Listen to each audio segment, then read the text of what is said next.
Junior চিকিৎসক আশফাকুল্লাহ নাইয়া এবার তিনি বিতর্কের কেন্দ্রবিন্দুতে। তার কারণ পিজিটি হয়েও বিশেষজ্ঞ পরিচয় কিভাবে, তাকে কেন্দ্র করেই মূলত এই বিতর্কের সূত্রপাত। পুরো বিষয়ে জানবো অর্কদীপ্ত মুখোপাধ্যায় রয়েছেন টেলিফোনে প্রতিনিধি। অর্কদীপ্ত, ঠিক কোন জায়গায় এই বিতর্ক?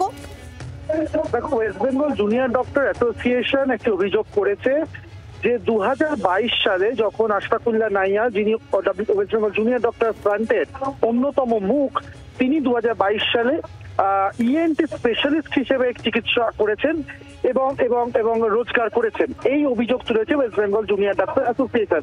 তাদের তরফ থেকে তাদের যে মুখপাত্র বা অন্যতম মুখ শ্রী চক্রবর্তী, তিনি কিন্তু এই বক্তব্য দিয়েছেন। এবার যবে থেকে West Bengal junior doctor association তৈরি হয়েছে, আমরা দেখেছি জুনিয়র ডক্টর ফ্রন্টের সাথে তাদের কিন্তু রীতিমতো বারংবার একাধিক বিষয় অভিযোগ পাল্টা অভিযোগ হয়েছে। এই অভিযোগকে ঘিরে আশফাকুল্লাহ নাইয়ার সাথে যখন কথা বলা হয়, তখন তিনি জানান যে তিনি গিয়েছিলেন 2022-এ রোগীদের চিকিৎসা করতে, তবে সেটা ফ্রি মেডিকেল ক্যাম্প ছিল, যেখান থেকে তিনি কোনো রোজগার করেননি।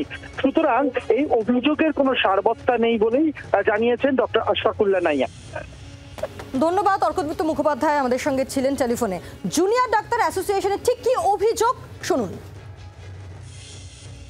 WBJD এর তরফ থেকে আমরা খবর একটা পেলাম যে ডক্টর আশফাকুল্লাহ নাইয়া, যিনি এই WBJDF এর আন্দোলনের একটি প্রধান মুখ, সে প্রাইভেট প্র্যাকটিস করছে 2022 থেকে। আজকে তিনি একজন থার্ড ইয়ার পিজিটি, তো 2022-এ তিনি মোটামুটি ফার্স্ট ইয়ারে ছিলেন এবং সেই দিন থেকে তিনি হুগলিতে কিউরেন্টার হেলথ কেয়ার বলে একটি প্রাইভেট সংস্থায় তিনি বরাবর বসেছেন, প্রাইভেট প্র্যাকটিস করেছেন এবং প্রচুর পরিমাণে টাকা পয়সা কামিয়েছেন।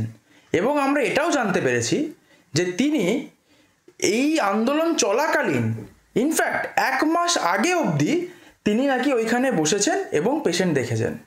ডক্টর আশফাকুল্লাহ নাইয়ার কাছে একটাই প্রশ্ন যে তুমি আজকে যে এতগুলো বাচ্চা ছেলে, এতগুলো আমাদের জুনিয়র, আমাদের ব্যাচমেট, আমাদের সিনিয়র সবাইকে মিলে যে কোনো রকম দ্বিধা ছাড়া সবার সামনে নটোরিয়াস ক্রিমিনাল বলে দিলে, কোনো রকম প্রমাণ, কোনো রকম অভিযোগ ছাড়া, মিথ্যে থ্রেট কালচারের নামে স্বাস্থ্য ব্যবস্থাকে অচল করে, মানুষকে বাধ্য করে তোমাদের ওই প্রাইভেট সেক্টরে তোমাদের টাকা কামানোর জায়গা করে, যে তোমরা অনৈতিকভাবে পিজিটি হওয়াকালীন, পিজি কমপ্লিটও হয়নি, তোমরা MS MD সব লিখে তোমরা বিভিন্ন জায়গায় চাকরি করলে, এটার থেকে বড় ক্রাইম একটি ডাক্তারের ডাক্তারি জীবনে কি হতে পারে? এই অভিযোগের পাল্টা কি সাফাই চিকিৎসক আশফাকুল্লাহ নাইয়ার, শুনবো। যে ভিডিও পোস্ট আমি তো আগেও মিডিয়া বন্ধুরা জিজ্ঞাসা করলো, যেটা নিয়ে করেছে ওটা একটা ফ্রি ক্যাম্প ছিল। বিশেষ করে ওটা আমার মনে হয় ওটা আরও আপনারা বিশ্লেষণ করলে খুঁজে বার করুন, বুঝতে পারবেন ওটা একটা ফ্রি ক্যাম্প ছিল। এবং আমি নিজের কথা ফলিয়ে বলতে চাই না, ওরকম হাজার হাজার ফ্রি ক্যাম্প আমি করেছি আমার ডাক্তারি জীবনে। 2018 সালে পাস করেছি আমি, 6 বছর হয়ে গেছে, কয়েক হাজার কয়েক লক্ষ পেশেন্ট দেখা হয়ে গেছে। নাম ছড়ানো যে জায়গাটা, সমস্ত সেন্টার, মেডিকেল সেন্টার, সেন্টারগুলো যখন কোনো ডাক্তারবাবু কেউ যায়, তারা একটা নামের জন্য ব্যাকেটে লিখতে হয়, সেভাবে তারা লিখেছিল। এবং ওতে লেখা হচ্ছে প্রতি মঙ্গলবার 11 থেকে 2, কোনোভাবে কেউ পোস্ট গ্রাজুয়েট ট্রেনিং হিসেবে, তাও আবার প্রথম বর্ষ, ফার্স্ট ইয়ার ছিল, ফার্স্ট ইয়ারে আর যে কোনো হসপিটাল থেকে কোনো পিজিটি বেরোতে পারে না, এটা কমন একটা সেন্স। আর আমার ওখানে ফ্রি ক্যাম্প ছিল, যদি কোনো পেশেন্টের কাছ থেকে 1 টাকা নিয়েছি তা বলুন, বরং আমার নিজের গাড়ি চালিয়ে 2000-3000 টাকা তেল খরচ করে ওখানে ফ্রি ক্যাম্প করতে গিয়েছি। তাহলে যদি ভালো কাজ করে যদি অন্যায়ের মতো কেউ চোখে দেখে, তাদেরকে চিনে নিন, তাদের ভাবনাটাকে চিনে নিন। বাংলার আওয়াজ, বাঙালির আবেগ, জি 24 ঘন্টা।